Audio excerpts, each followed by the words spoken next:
हम और आप जो कथा श्रवण कर रहे हैं, आषाढ़ शुक्ल एकादशी जिसे देवशयनी एकादशी कहा जाता है,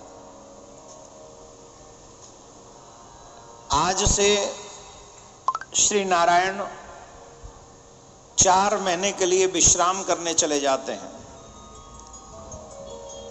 श्रावण, भाद्रपद, अश्विनी मास और कार्तिक मास, इन 4 महीने भगवान योग निद्रा में विश्राम के लिए जाते हैं।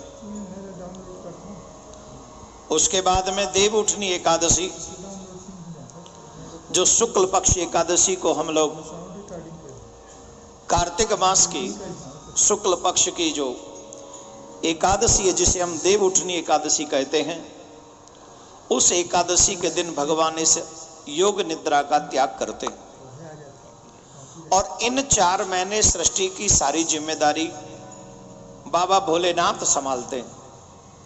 और इसीलिए हम लोग श्रावण मास में बाबा भोलेनाथ की सेवा, पूजा और अर्चन बंदन करते हैं, जिससे ये 4 महीने, क्योंकि समय परिवर्तन होता है, बारिश होती है, मौसम बदलता है, बीमारियां आती हैं, अनेक परेशानी भी आ सकती है, तो उन सब परेशानियों को दूर करने की क्षमता बाबा भोलेनाथ में है।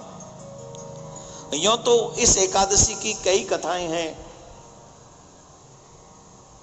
और धर्मराज के पूछने पर भगवान श्री कृष्ण इस कथा को सुनाते हैं। वो बताते हैं कि एक बहुत पहले राजा हुए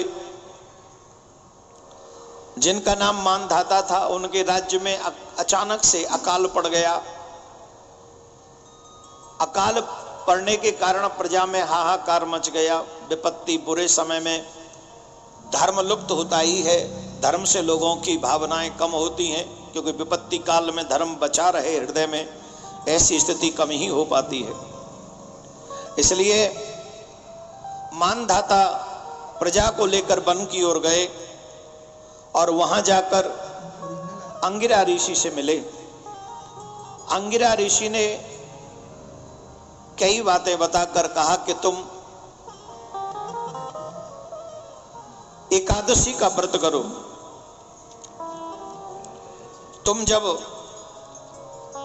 आषाढ़ मास की शुक्ल पक्ष की एकादशी का व्रत तुम करोगे और तुम्हारी प्रजा करेगी, तो निश्चित ही जो तुम्हारे राज्य पर आया हुआ संकट है वो अवश्य दूर हो जाएगा। अंगिरा ऋषि के चरणों में कोटि कोटि नमन करके वो वापस आए और उन्होंने ये सारी बात प्रजा को बताई, और प्रजा सहर्ष तैयार हुई और उन्होंने देवशयनी एकादशी आषाढ़ मास की शुक्ल पक्ष की इस एकादशी को करना सुनिश्चित किया। और भगवान नारायण बड़े प्रसन्न हुए और फिर खूब मूसलाधार बारिश हुई। उस बारिश के कारण उस राज्य का अकाल समाप्त हो गया। तो एकादशी का व्रत करने का बहुत बड़ा महात्म है।